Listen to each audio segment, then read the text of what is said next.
यहाँ सब लोग बहुत अच्छे हैं मेरे साथ, और खास तौर पे अजमत साहबा।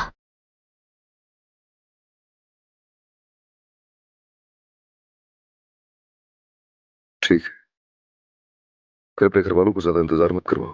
हमें जल्द ही वहां पहुंचना चाहिए।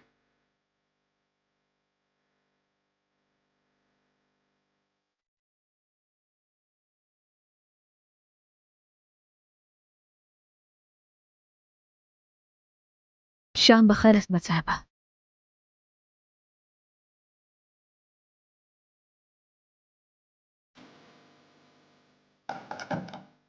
जिस चीज की तुम ख्वाहिश करो उसमें कभी खैर नहीं हो सकती।